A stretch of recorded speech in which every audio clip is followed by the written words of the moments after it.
Nasa linya naman po ng ating komunikasyon ngayong umaga via Zoom si Attorney James Reserva, Professor po ng Political at Constitutional Law. Attorney, maayong buntag. Jade at Admar, muli ang inyong mga kasama. Maraming salamat po sa inyong oras. Maayong buntag. Good morning, Jade. Good morning, Admar. Again, it's a pleasure and honor to be with you.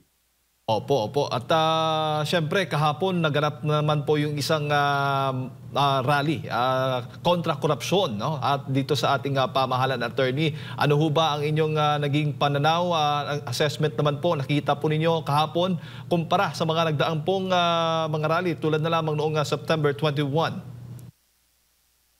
I don't like to compare, Jade, pero makita natin yung contrast. Kahapon kasi medyo alam natin yung hypocrisy behind the rally. Kasi hindi naman tinutumbok yung dapat sana tumbukin. Medyo alam natin na there is a conspiracy between this administration and the progressive left. Kasi ayaw nila na matanggal si President Marcos kasi si Vice President Sara Duterte ang papalit. So makita mo natin yung hypocrisy sa kanilang ginagawa. Opo, pero ang kaibahan nito nung mga nakaraan, attorney, ang context, wala pang mga nakakasuhan, nakukulong noong mga nakaraan. Ngayon, ang rally na ito ay may mga nakulong na at nakasuhan. Sa tingin mo, anong assessment mo doon? Nakita naman natin yung mga kinakasuhan, yung mga dilis man lang, so to speak, yung mga small fries. Pero alam naman natin na hindi man yan mangyayari kung ang yung mga malalaki ang nagpasimuno, dapat sila ang unang pananagutin kasi yung mga baba ay implementors lamang yan. So small fries. So nagiging parang sacrificial lang just to appease the public na mayroong ginagawa about corruption. But that's not enough. Po. Ang Pangulong Bongbong Marcos Jr., kung nakikita po ninyo sa kanyang social media, ay nag-update hinggil nga po sa development nitong mga kaso laban po doon sa mga dawit sa korupsyon. Ano naman po ang inyong masasabi dito? Sapat na ho ba itong ganitong hakbang ng Pangulo para magkaroon ng comfort yung mga Pilipino? Hindi sila masa-stress dahil nga sa sobrang issue po nitong korupsyon. Hindi, okay lang yun kasi that's the job of the President. Pero at this time, dapat tumbukin na sino yung talagang mastermind at utak nitong monumental at unprecedented, unparalleled corruption na nangyayari sa ating bansa. Pang-Guinness Book of Record ito, Jade. So, ang mga taong bayan ay alam na nila, alam na natin eh. So, kung parang liligawin pa tayo sa mga kung anong bagay, alam na natin. So it's a waste of time. Dapat once and for all, alam naman natin kung sino, yun na dapat ang kaso. Opo. Pero yung ICI, attorney, yung Independent Commission for Infrastructure, sa tingin po ninyo, naging maganda ba ang kanilang naging performance dahil may nakakasuhan, may mga nakukulong na ipakukulong dahil po sa kanilang mga ginagawang investigasyon? Siguro, lahat naman ay meron tayong collective observation. First, paanong hindi naman transparent yung kanilang investigation. Hindi naman alam kung how the investigation took place. At saka yung pagiging independent, parang na-compromise yan. Number one,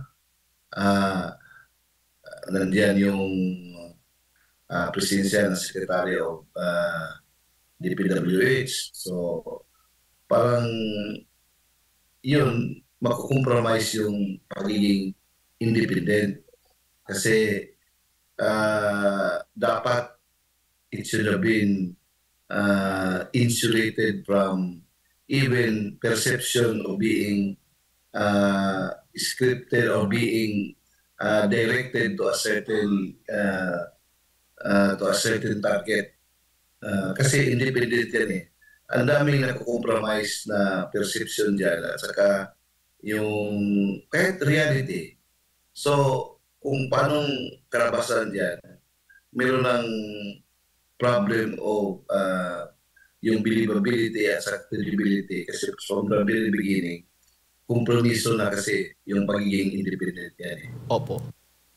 Pero para po sa inyo, attorney, madalas naririnig natin no, sa mga protesta, dapat hindi lang mga small fish but mga big fish din ang talagang tumbukin at mapanagot nito. Sa iyong palagay, sa iyong personal na pananaw, sino ba dapat? Sino bang mga big fish ang gusto ng taong bayan, ikaw mismo, na dapat ay mapanagot nito? Klaro na yung revelation ni Sandico. Kasi si Sandico ay insider yan eh. Hindi siya outsider. So, dapat the investigations start from his revelations.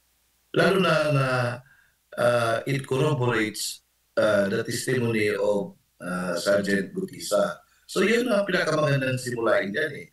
Hindi na dapat pa i-misdirect para dito yung tao. Yun na kung talagang sincero ang ating gobyerno para mapanagot yung may mga kasalanan, I think the investigation should start off from the revelation of Congressman Saldico. Kasi hindi naman yun parang salita lang, it's back up with mga pieces of evidence. Merong siyang papel, meron siyang mga photographs, sa kasabihan niya, may resibo yung bawat na sinasabi niya. So, I think, yan ang pinakamagandang simulain kung may sincero at saka talagang totohanan na investigation. Pero ang problema, attorney, ay nasa social media lang daw ito na ipapakita at madalas sinasabi ngang fake news batay sa tugon ng pamahalaan laban nga dito kay Zaldico. Pero ang hinihintay nila kung totoo nga si Zaldico ay maghain ng formal na kaso laban sa mga binabanggit po niya mga pangalan kaugnay nga po dito sa maanomalya o sa itong issue ng korupsyon. Jade, kahit na issue paper yung complaint mo, the ombudsman can motoproprio investigate because under the power of the ombudsman, it can initiate any investigation. Kahit nga anonymous eh. So, how much more sa ganun na information na ibigay sa Saldico, hindi lang yan sinulat sa paper, hindi lang yan anonymous, nagpapakita talaga siya, at saka may mga evidence ipinapakita, I think that's already enough to start off with an initiation of motoproprio investigation by the Office of the Ombudsman. Attorney, kanina natanong ko po, ang sabi po ninyo, maaari pong mag-imbestiga ang ombudsman kaugnay nga po dito sa pagkakadawit ng Pangulong Bongbong Marcos Jr. Ni Zaldico. At ngayon, ay wala ba kayong nakikitang conflict dahil siyempre ang ombudsman, bagong ombudsman, appointee po ng Pangulong Bongbong Marcos Jr.? Dapat walang conflict if the ombudsman will uphold his oath of office. Kasi kahit na ina-appoint ka ng presidente, pero ang sinisilbihan natin ay hindi ang appointing authority, kundi ang bansa, the country and the constitution and the flag. So, yun man talaga ang ating pinagsusumpaan. So, to me, there is no conflict. Kung gagampanan lang niya yung kaniyang what he pledged, what he committed when he took his oath of office as ombudsman.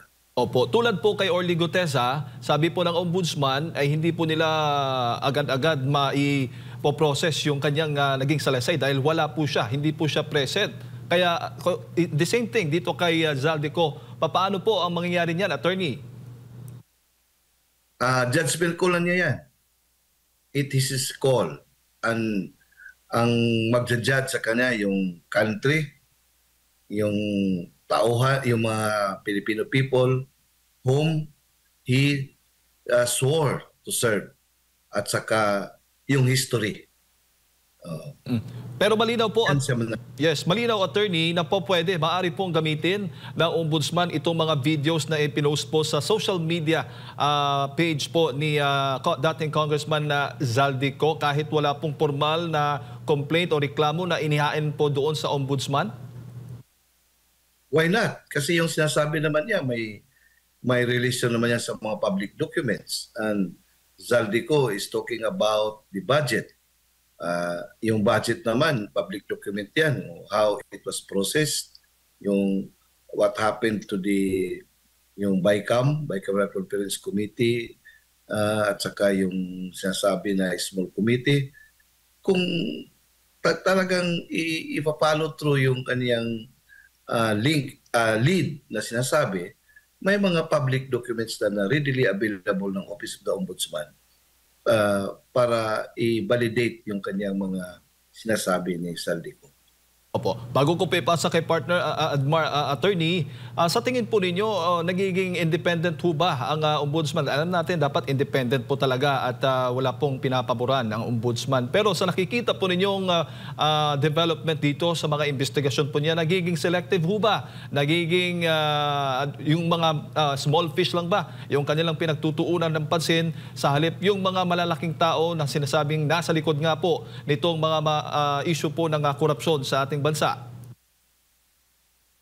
I hope, Admar or Jade, I hope in the deepest recesses of my heart, sana tutuparin ni ni Ombudsman Remulla yung kanyang sinusumpaan. Saka mayroon man tayong moment in our existence na kahit na how we are being perceived, pero hindi naman mangyari yon kung we will listen to the voices of our conscience. I hope na alam ko matalino siyang tao. Alam ko meron din siyang sense of purpose. Saka alam ko all of us know na temporary lang yung existence natin dito. Lahat ng mga binibigay sa atin ay yung mga mission na ibinigay sa atin. Hindi naman lahat na tao na bigyan ng pagkataon na nagiging ombudsman, nagiging president. So, may pananagutan tayo dito. I hope na in the final analysis, he will do the right thing. As it appears now, nakikita natin na medyo hindi pa acceptable, hindi pa, kumbaga pa, yung mga kinakasuhan ay alam natin na hindi man yun sila ang gumagawa nito, yung nagpaplano dito. Kasi small fish lang nga sila eh. Pero sumusunod lang sila ng mga orders ng kanilang mga boss. Saka may hierarchy yan. Yung kailang boss, sumusunod din. At saka yung boss pa nila, sumusunod rin. May hierarchy yan. So, kaya nga ito parang sindikato na hindi pwede gagawin lang ng mga ordinary mga enforcers. Meron talagang grand plan yan. So, yung mga planners, architects na sa ganitong klaseng korupsyon, dapat sana sila ang bibigyan, tatargetin ng ombudsman, if only for the ombudsman to uphold his oath of office. Bukal, attorney, board member, maayong buntag si Admar po ito.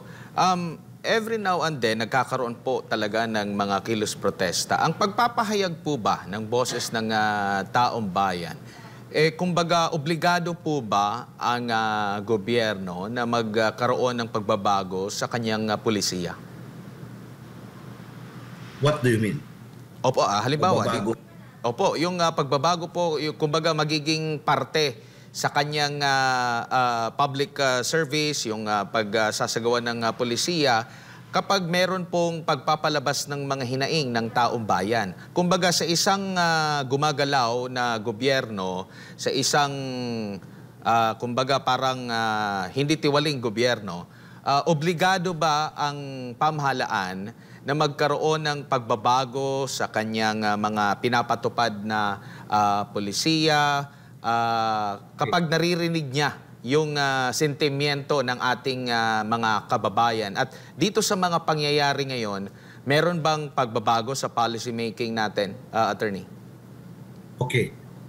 Let us start with the principle na lahat ng kapangyarihan, all powers that are being exercised by our chosen representatives come from the people. Sila kasi ang tao yung real sovereign. Sovereignty resides in the people and all government authorities from the people.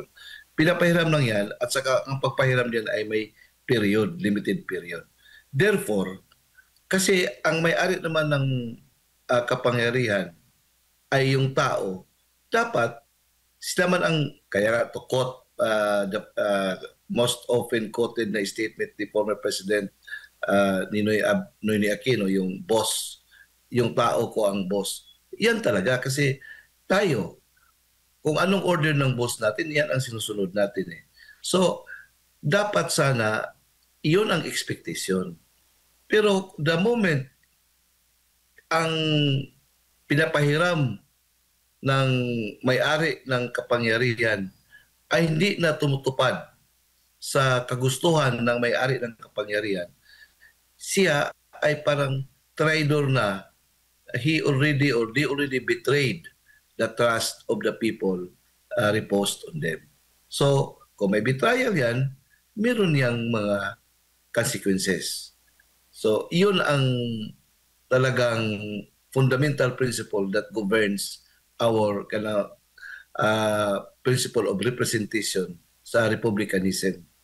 Kasi sa republicanism, meron yang principle of representation at saka renovation.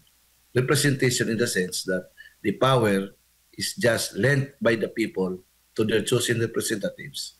At saka renovation kasi the people can renovate, can change sa kanilang mga chosen representatives. Now, kung gusto mong manatili, if you enjoy, and not only enjoy, but if you are parang truthful to what you promise, to what you pledge to the owner of your authority, dapat truthful ka, faithful ka sa kagustuhan ng iyong amo, which are the people.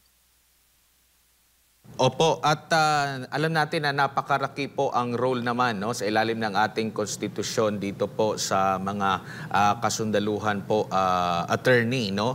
Inihahayag, hindi na ito bago itong mga protesta na ito. Meron ng mga mas malalaki pang kilos protesta na naganap, no, ang mga Pilipino sa social media talagang umaga, tanghali, gabi, talagang ang mga komento hindi nawawala yung issue po ng korupsyon.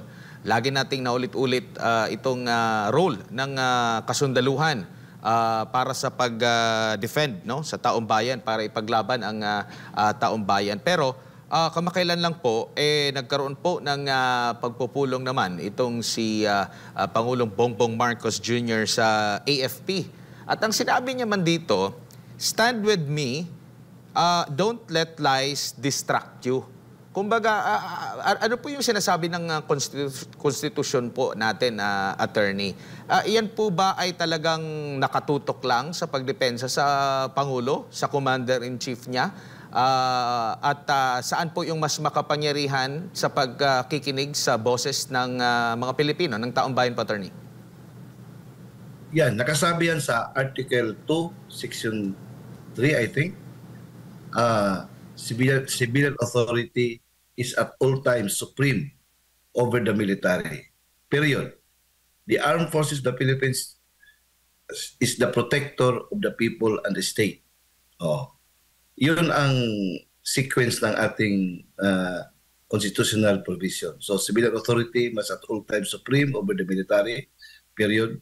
The AFP is the protector of the people and the state. Now, okay, Judge, of course, if you are the president, you want to convince the military na stay with me. Kasi I am on the right track. Now, judgment call naman yan na military kung kanilang commander-in-chief ay nagsasabi ng totoo or hindi. I don't know how they will make that goal or judgment. Sa kanila na yan. Meron naman din silang dynamics dyan. Meron din, hindi naman sila mga robots. They are also intelligent people. They know, they are not deaf, they are not blind to what is happening to our country right now. At saka, they can also separate the truth from the lies. They have truth and they have lies. Alam naman nila yan. Di naman sila, they are not restricted from reading news. In fact, they are not restricted from looking at their cell phones. May mga information dyan. So, sila ay pareho sa atin. Nakikinig din. Nakikinig, nakatitig sa mga pangyayari. So, give up to them what is the best for the country. Opo, kumbaga, sa tingin niyo po, itong ganitong pahayag sa pagtanggap, pag-interpret po, na, lalo na sa mga kasundaluhan, paano po kaya ito, sir, dapat i-interpret ng mga sundalo sa gitna po ng political tension ngayon sa ating bansa? Kasi lagi nating naririnig, dapat hindi maging partisan ang mga kasundaluhan. Pero sinasabi po na kung ano yung boses ng taong bayan, kumbaga dapat nandun siya para ipaglaban ang taong bayan. Ngayon naririnig natin yung sentimiento ng taong bayan. Attorney. As I said, these gentlemen and officers and gentlemen of the armed forces, they are bright, intelligent, well-informed individuals. You know, they can dissect all the issues confronting the country. Now, they also have this chain of command, meron sila mga principles dyan. But at the end of the day, I know that what they will be considering is the survival of our republic. We can't afford our republic to be disintegrated o parang destroyed. Yan talaga ang kanilang siguro pinag-iisipan. Ngayon, everything is fluid. Everything is dynamic. Lahat hindi ito, kasi itong mga pangyayari ay hindi ito ma-explain natin in engineering parlance na 1 + 1 = 2. Kung ito may mga in-anticipate natin na bigla lang may susulpot na mga factors na maka-change ng dynamics sa society. Like for example, I will give you an example. Yung about corruption ng yung itong flood control. We didn't know the impact of it kung hindi yun umuulan at saka bumabaha sa Manila. Doon na-exposed Presidente ay he was claiming, he was announcing to the whole world, to the country that ilang thousands yun of flood control na tapos na. Yung araw bumaha, so nakita wala pala. Kung mayroon man, cost pala ito at saka substandard. So ibig kong sabihin, everything is fluid. May mga triggers yan So, but at the end of the day, mahirap kasi natin parang pangunahin. Hindi, I cannot read the minds of our officers of the armed forces of the Philippines.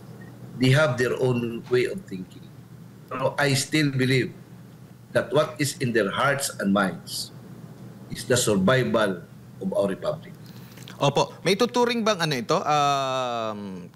Itong pahayag ng Pangulo po na political, kumbaga, palang political messaging at may limitasyon po ba meron bang sinasabi sa ating batas o konstitusyon na limitasyon sa pwedeng banggitin ng isang commander-in-chief? Kasi nga, ang sinasabi nga, ulitin lang natin na dapat hindi maging partisan, kumbaga. Pero sa pamamagitan nito, kumbaga kung susunod sila, magiging partisan sila. Kumbaga, paano may maintain yan na nasa neutral side itong mga sundalo, attorney? May limitasyon ba? Or meron bang palatandaan ito na itong ginagawa ng Pangulo ay kumbaga nakikita niya na parang nawawala na ba ng tiwala ang mga kasundaluhan na kailangang i-remind sila, attorney? It could be. Pero ang sa akin lang, I have belief, I have faith in the armed forces na ang gagawin talaga nila paano maprotektahan, paano ma-preserve ang ating republic. Kaya nga I have a high respect for them. As I said, pabalik-balikin ito, they are not robots, they are listening, they are studying, they are seeing anong nangyari sa ating bansa. Now, siguro at the right time, they will make a judgment na kung anong ikakabuti ng ating bansa. Let's live up that to them. Kasi they know better. And they know, history taught us that the armed forces will do the right thing. Opo, lipat naman po tayo sa dito po sa habeas corpus po, no, na inihain po. May pag-usad na po dito sa hiling na ito, attorney. Unang-una po, ano po masasabi nyo rito po? Matagal nang hinihiling, matagal nang inaantay itong magiging desisyon or hakbang po ng Korte Suprema ukol po rito, attorney. Yes. It's a good development at saka may mga questions ang Supreme Court na pinapasagot that would guide them in the decision. Malaking impact ito sa ating bansa kasi mga scenarios dyan ang dami. Now, kung ano ang kahinatnan dito, it will define what country do we have. Ito maganda itong pagkataon ito, how would the Supreme Court make the decision regarding the power of the executive, yung lalo na sa ating obligation, if there is any, with the Rome Statute, kasi it cannot be denied na we are no longer a member of the Rome Statute, so dapat walang jurisdiction ng ICC. Now, yung pag-surrender ba sa ating former president is lawful? Was it an extraordinary rendition? Yun ang mga tanong diyan na pwedeng mabigyan ng linaw the moment the Supreme Court will make a decision. Opo, ito ba ay nangangahulugan na nagkakaroon ng merito? Or sa usual ba, pag may ganitong hakbang po ang Korte Suprema, kumbaga positive ito doon sa mga humihiling, attorney? Merong due course. Meaning, ibig sabihin, there is a parabang reason na dapat ito i-deliberate. So, hindi ito, sabihin natin na parang must be dismissed for lack of merit. Merong due course. That's why may mga issues dyan na linawin, binibigyan na pagkataon both sides to expound their arguments. At sa karamihan dito na arguments ay yung sinasabi na natin. Nag-exceed ba ang executive branch sa kanilang power to deliver our former president? Mayroon ba tayong obligation to do that? At saka, mayroon bang obligation din ang gobyerno to submit to our judicial process before the government will surrender our fellow citizen to another entity? So, these are just part of the many issues that will be eventually resolved by the Supreme Court para matuldukan na ito. Kasi masakit talaga ito sa ating bansa. It is to me a derogation of our sovereignty. Opo. Attorney, ito po bang habeas corpus, itong petition na ito, sakali para lang mapag-usapan, if ever po na makakuha ng paborableng desisyon mula sa Korte Suprema ang kampo po ni dating Pangulong Rodrigo Duterte, maaari bang gamitin ito sa International Criminal Court? Dahil, di ba, nagko-question doon sa naging proseso, sa pagpapadala, kumbaga mayroong, if ever man mayroong something na problema doon sa naging proseso, maaari bang maging void yun at makatulong upang maipabalik sa bansa ang dating presidente at parang mag-reset ulit kung meron mang warrant, dadaan ulit sa proseso na sinasabi po ng international law at batas po natin dito sa Pilipinas. Attorney, sa tingin niyo po?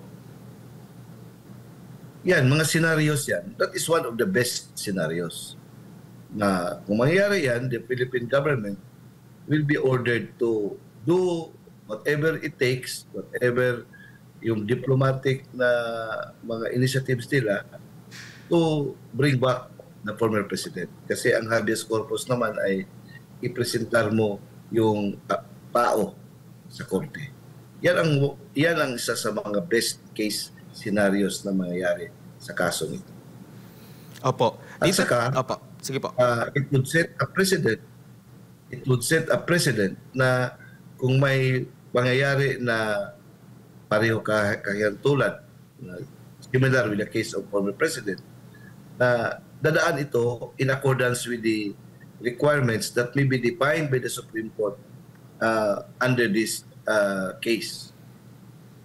Opo. Dito naman po sa naging komento ng Malacanang na sinasabing nire-respeto nila ang desisyon po ng ICC. Sa pananaw niyo po, ito po ba ay paano nyo binabasa itong mensahe na to? Legal positioning of ito or political messaging or ano po, attorney? Everything is political, Admar. So, political lahat ito. Kahit na nga desisyon ng ICC is political. Ano mangyayari yun na ang desisyon sa ICC ay based on possibility na possible na kung bibigyan ng interim release, possible na tatakas yung former President Duterte. Light rest, possible. Possible raw na ma-influence niya yung mga witnesses. Possible daw na maka-interfere siya sa proseso ng kanyang hearing. Alam mo, paano mangyari yan sa isang 80 years old, very weak, physically weak, meron pang problema sa kanyang mental cognitive niya, meron ng malimutin na siya. Paano siya makatakas? Ngayon, paano siya maka-influensya ng mga witnesses? Kung nandoon siya sa ibang bansa, hindi mo siya ibalik sa Pilipinas. Kahit na nga ibalik sa Pilipinas, paano magawa niya na wala na siyang power dito? Sila nga ang pinipersecute ngayon. So, it is comical to listen to the arguments. So, yan talaga ang decision. Sa palagay ko, ICC is just trying to preserve its existence kasi to justify their budget. Alam mo naman, wala silang ginagawa. They are being paid through the contributions of the member states. At saka wala silang ginagawa. So si President Duterte ang ginagawa nila ngayong example para mapapanatili ang kanilang existence. Wala silang ibang kaso na in-handle kasi they cannot enforce the warrant of arrest against Netanyahu of Israel. Hindi mo pwede kasi the Israeli government is very protective of their own people at saka yung sovereignty nila.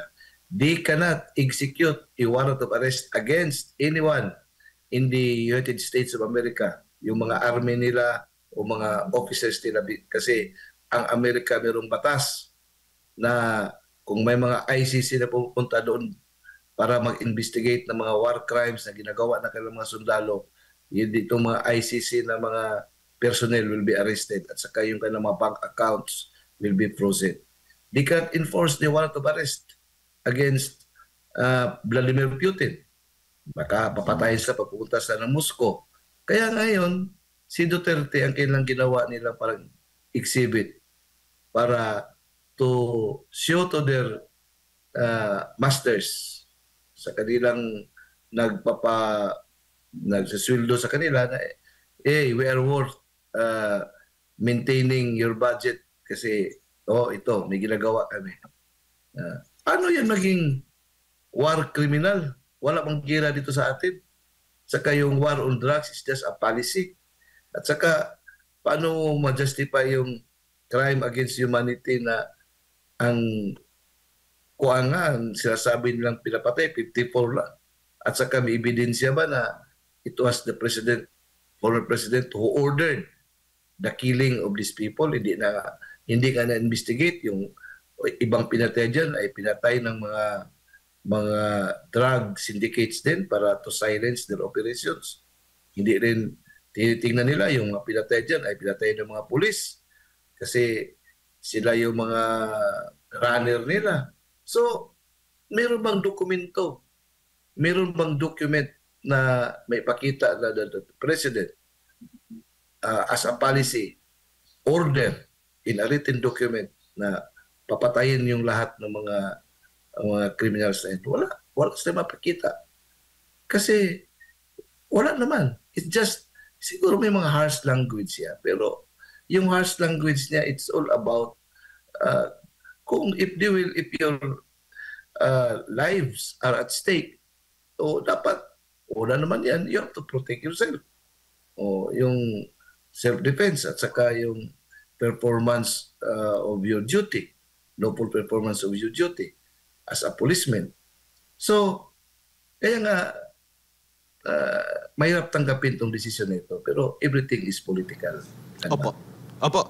Dito po sa naging pahayag po ng Malacanang, ito ba'y malinaw din na palatandaan or kumbaga malinaw na kumbaga merong pagkakasalungat doon sa paninindigan ng bansa na hindi tayo saklaw ng jurisdiction ng ICC, itong respect the decision comment ng palasyo ng ating Malacanang. And meron bang konsepto din sa international law na respect without recognition, attorney? Admar, consistent naman sila. Kasi sila man ang papadala kay President Duterte doon sa ICC. So, expected na happy sila sa desisyon na yan. Kasi kasama sila sa plano na yan eh. Sino naman ang nagpapadala doon? Gobyerno naman natin. Alangan naman na hindi sila masiyahan sa desisyon. Ginusto Manila yan from the very beginning. So, the palace is just consistent with what it started the moment it allowed the abduction and this turning over of the former president to a foreign tribunal. So walang inconsistency diyan. They are consistent with what they believe in, what they decided on. Opo, siguro bilang panghuli na lang po, dito po sa mga issue ng kaliwat kanang mga kilos protesta tungkol sa korupsyon, sa development po sa ICC, mga sinasabing mga involved dito po sa korupsyon. Ano po yung nakikita nyong institutional stress test sa political and constitutional framework? At kung lagi po itong nabobrought up, lalo itong mga problemang inihahayag ng taong bayan po, attorney, kakayanin pa ba ito? Kumbaga, kakayanan ba itong matabunan ng papogi lang, papogi points? Sa tingin niyo po, attorney, kaya pa bang magtagal ang administration na ito kung ito'y paulit-ulit po na nangyayari po sa ating bansa ngayon? Hindi pa natin napag-uusapan pa nga dito. May dagdag natin yung problema din sa ating ekonomiya po, attorney. Okay nga, itong mga sigaw, part ito sa ating democratic process, part ito sa ating the freedom of expression kasi yan man talaga ang cornerstone of our democracy. No law shall be passed abridging the freedom of speech, of expression, or of the press, or the right of the people peaceably to assemble and petition the government for redress of grievances. So, kasama yan. Then the government also has all the wherewithal to preserve the republic and argue to the people that what we are doing is in accordance to your welfare. Kaya niyang thesis, antithesis principle para makagawa tayo ng synthesis. Now at the end of the day, kung meron ang mga tao people are assertive of the rights, talagang mangyari yan kasi itong pangyayari nito, it has already acquired a life of its own. May buhay nito. At saka itong buhay nito, mag-mutate ito. Hindi natin malaman kung saan hantong. As long as mayroong grievances ang tao, talagang it will create a life of its own. So, it will expand, it will escalate. Now, the government has to contain this. Talagang gagawin ng paraan to stop this escalation of grievances. Ngayon, ang isang factor din nito na parabang breaking point din dito, itong economy.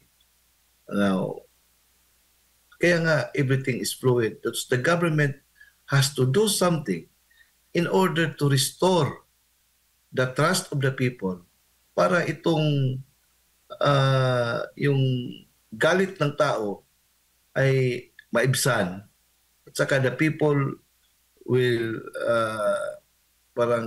bring back their trust to the government. That's the time that the government will be able to survive. Parang ang gobyerno ay para itong barko So there is a storm ongoing. Ang problema kung ang barko nito ay may butas na. Now, the holes must be plugged. Now, kung ang butas ay lalaki at madaming butas, now eventually, yan ang problema na baka malunod ito. Ano bang Tagalog sa lunod? Kaya nga, we have to watch the developments as it unfolds. Alright. Attorney, maraming salamat po sa inyong pong oras at sa pagbibigay po ninyo ng impormasyon ngayong umaga. Mabuhay po kayo. Ang hirap na matanong ninyo Maraming salamat, Attorney. Oo. Para sa mga kababayan. Yan kasi po yung madalas na panawagan ng ating mga kababayan, lalo na po dito nga po sa paglaban natin sa issue. Ang tanong ninyo ay mga theoretical at saka talagang it really requires some analysis at saka deep thinking. Thank you so much po, Attorney, sa oras po ninyo. Ayan po mga kababayan, si Attorney James Reserva, ang professor po ng Political and Constitutional Law, ang ating pong nakasama. Napakinggan po ngayong umaga.